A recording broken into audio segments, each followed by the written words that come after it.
A counteroffensive by Ukrainian forces now punching through the Russian front line in the country. But just in the last 48 hours, we've had a second surprise counteroffensive by the Ukrainians. Ukraine's forces have reportedly continued their rapid advance in the Kharkiv region, exploiting an extraordinary collapse of Russian defenses.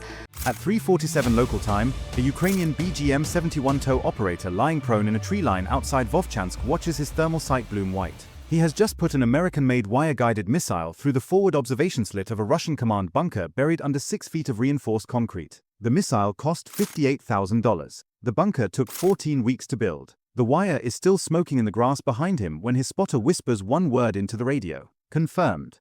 That bunker was not alone. It was one node in what Russian military engineers had spent the better part of 5 months constructing across roughly 6,000 square kilometers of occupied Kharkiv Oblast, a defensive network so dense, so layered, and so deliberately engineered that Western analysts initially compared it to the Surovikin Line, the fortification belt that ground Ukraine's 2023 counteroffensive to a halt south of Zaporizhia. The comparison was generous. This was supposed to be better. 3 concentric rings of dragon's teeth. 17 kilometers of anti-tank ditches carved into frozen ground by civilian excavators conscripted from Belgrade. Over 400 individual fighting positions linked by covered trenches. Command posts buried under concrete and timber, connected by hardened fiber optic cable so they could coordinate without a single radio emission for Ukrainian signals intelligence to intercept. Russia spent an estimated $280 million building this fortress. Ukraine would spend 96 hours taking it apart. To understand how that is even possible, you need to understand what Russia built and, more importantly, what it was designed to stop. The fortification complex stretched from the northern bank of the Seversky Donets River east of Vovchansk all the way to the outskirts of Kupiansk, a front line roughly 110 kilometers long. It was not a single wall. It was depth. The first line, closest to Ukrainian positions, consisted of minefields backed by infantry trenches every 300 to 500 meters. These were sacrificial. Their job was to slow an advance and force Ukrainian armor into predictable corridors. The second line, sitting 4 to 7 kilometers behind the first, held the real teeth. Pre-registered artillery kill zones, hardened anti-tank positions armed with Kornet EM missiles capable of penetrating over 1,300 millimeters of rolled homogeneous armor from 8 kilometers away, and electronic warfare stations running the Pole 21 jamming system, designed to deny GPS signals across a 25-kilometer radius and turn every Western-supplied precision munition into an expensive paperweight. The third line was command and logistics. Ammunition depots dug into reverse slopes. Field hospitals in basements. Communication nodes running that buried fiber optic network. The whole thing was modeled on lessons Russia had learned watching its own Surovikin line succeed, and on lessons it had learned watching Ukrainian drones find and destroy anything that moved on open ground. Nothing was exposed.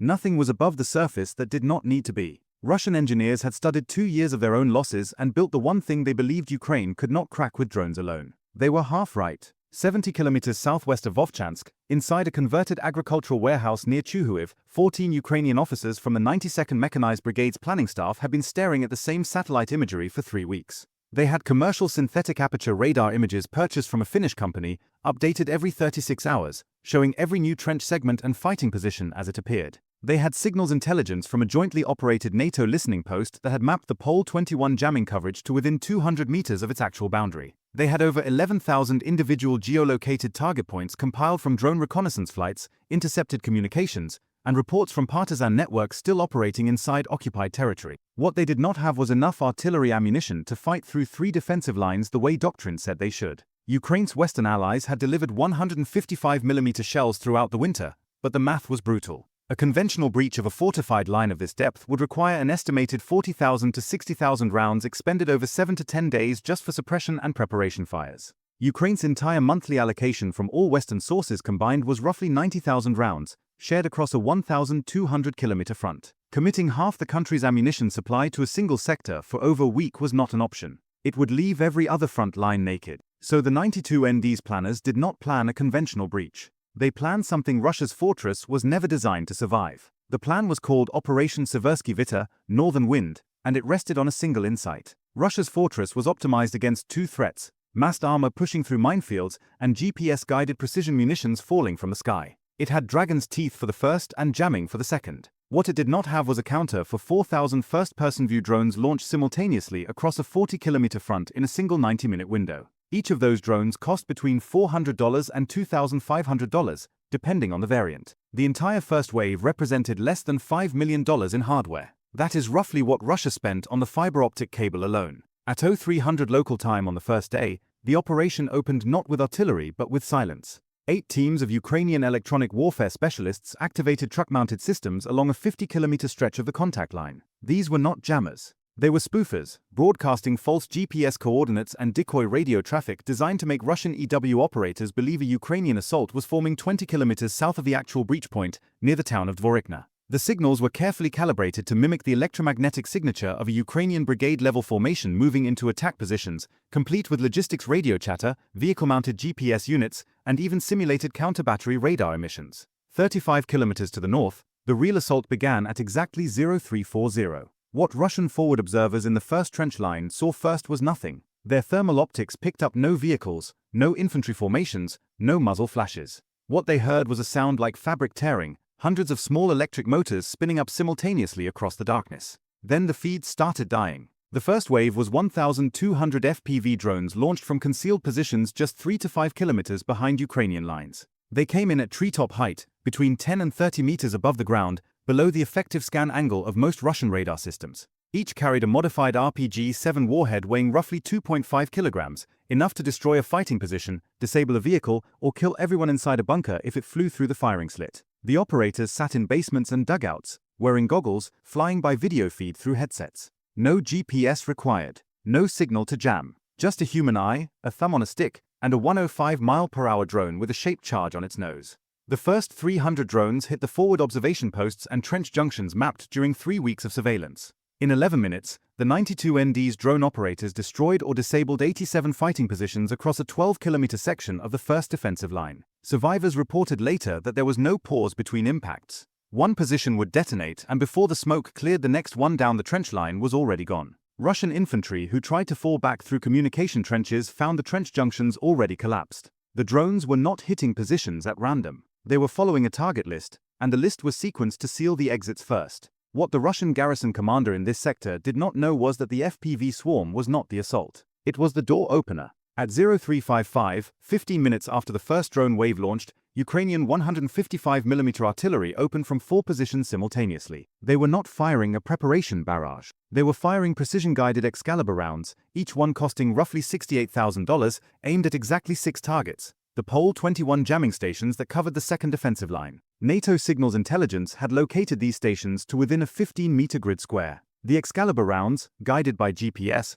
were launched from positions calculated to be outside the Pole 21's jamming radius. They flew a high arc trajectory that kept them above the jamming cone until their terminal dive, when they dropped below jamming altitude and reacquired satellite lock for the final 4 seconds of flight. 6 rounds, 5 hits. The 5th and 6th targeted the same station for redundancy. In 90 seconds, the electronic shield protecting the second line went dark. The Kornet crews and artillery observers behind it now had to rely on line-of-sight communication and manual fire coordination. They were trained for this. Russian doctrine includes degraded communication procedures. But trained for it and ready for it at 4 in the morning while the sky is full of drones are 2 different conversations. The second drone wave launched at 0412. This one was different. It included 800 standard FPV attack drones, but also 200 heavier octocopter platforms carrying 10-kilogram thermobaric charges. The FPVs went after the Kornet missile positions. The Arcticopters went after the covered artillery pits. A Kornet EM anti-tank missile launcher costs around $1.2 million per system with its thermal sight and guidance package. The FPV drone that flew into the operator's position and detonated cost $1,100. Somewhere in Kiev, a procurement officer's spreadsheet was having the best day of its life. The second line buckled in 40 minutes. Russian artillery attempted counter-battery fire against the Ukrainian drone launch sites, but Ukrainian teams had already displaced. FPV drones do not need a fixed launch position. An operator with a backpack, a set of goggles, and a car battery can set up in a ditch, launch 6 drones in 8 minutes, and be 2 kilometers away before the first Russian shell lands. The counter-battery algorithms were optimized for finding howitzers. They were not optimized for finding a 24-year-old in a hole. By 0500, roughly 80 minutes into the operation, Ukrainian ground forces moved, but not in the way Russia expected. There was no armored spearhead. No tanks in column formation rolling through a breached minefield. Instead, 36 light infantry teams of 8 to 12 soldiers each advanced on foot through the gaps the drone waves had carved. They moved in dispersed formations, each team separated by 400 to 600 meters, covering ground quickly through trench systems that were now largely unmanned or destroyed. They carried no heavy weapons. Their job was not to fight. Their job was to plant Ukrainian flags on Russian positions, calling coordinates for remaining pockets of resistance, and physically verify which positions were dead and which were playing dead. Behind them, at a distance of 3 to 5 kilometers, Ukrainian mine-clearing vehicles began working the approaches. Armored bulldozers pushed earth into the anti-tank ditches. Mine rollers from aging Soviet-era tanks cleared paths through the minefields. It was slow work, 2 to 4 kilometers per hour at best. But no one was shooting at them anymore. The positions that should have been pouring Kornet missiles and machine gun fire into the breach corridors were burning or abandoned. By nightfall on the first day, Ukraine controlled a continuous 14-kilometer section of the first two Russian defensive lines to a depth of 7 kilometers. The cost in casualties was 23 wounded and 4 killed. Russian losses in the same sector were estimated at over 400 killed or captured and an additional 300 who withdrew to the third line without authorization. The third line, the command and logistics belt, was supposed to be the hardest nut. It was the deepest, the most heavily constructed, and the one connected by that buried fiber optic network Russia had spent months laying. But Operation Northern Wind had a phase specifically designed for this line, and it did not involve drones at all. At 18:30 on the first evening, 6 HIMARS launchers positioned 45 kilometers behind the front fired a coordinated salvo of 24 GMLRS guided rockets at the third line's logistics nodes.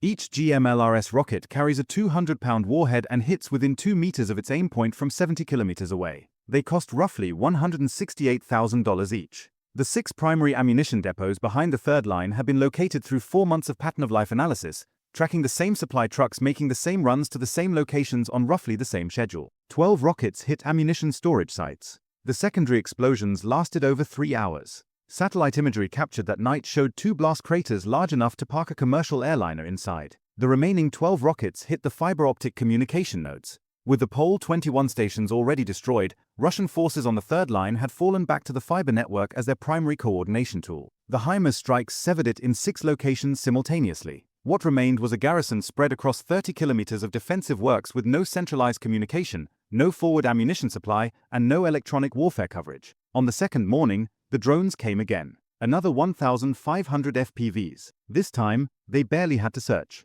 Ukrainian infantry teams who had spent the night 700 meters from the third line fed coordinates back in real time. Targets were assigned to drone operators before sunrise. By 0900 on day 2, the third line was being engaged position by position with the methodical patience of someone popping bubble wrap. Russian command attempted a counterattack at 1400 on day 2, pushing a battalion tactical group of roughly 30 armored vehicles south from Vovchansk toward the breach. The column covered 6 kilometers before Ukrainian drones found it. 18 FPV drones hit the lead and trailing vehicles in under 3 minutes, creating a kill box on the road. The remaining vehicles attempted to disperse into adjacent fields. The fields had been under Ukrainian drone surveillance for the previous 2 hours. 22 of the 30 vehicles were destroyed or abandoned within 45 minutes. The survivors withdrew on foot. By the end of day 3, Ukrainian forces held the entire 6,000 square kilometer fortified zone to a depth of 18 kilometers along a 40-kilometer front. Pockets of resistance remained in isolated bunker complexes, but they were cut off from supply and communication.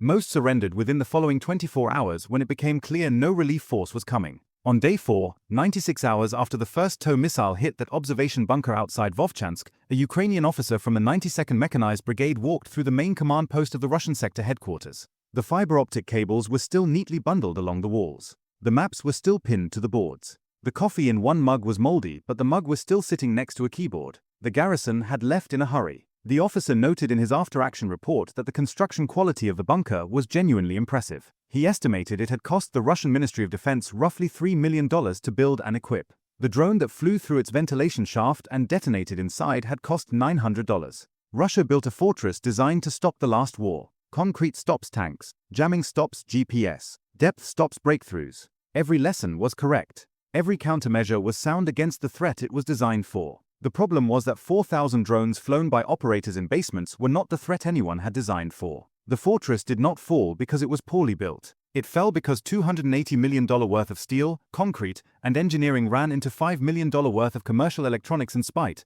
and the math did not care how deep the trenches were. The 92nd Mechanized Brigade's after-action report, later partially leaked to a Ukrainian media outlet, contained a single recommendation highlighted in the summary. It read, increase monthly FPV drone procurement by 400%. Cancel any remaining orders for anti-tank mines. The drones are the mines now. The drones are everything now. Russia began building a replacement defensive line 30 kilometers to the north within a week. This time, they started with the electronic warfare stations first. Somewhere in a factory in Voronezh, an engineer who had spent 6 months designing bunker ventilation systems was reassigned to a team working on drone countermeasures. His old designs were excellent. His new job existed because excellent was not the same as relevant. If you enjoyed this video, check out our other video on how Ukraine's drone units are trained from zero to combat ready in 14 days. Bye for now.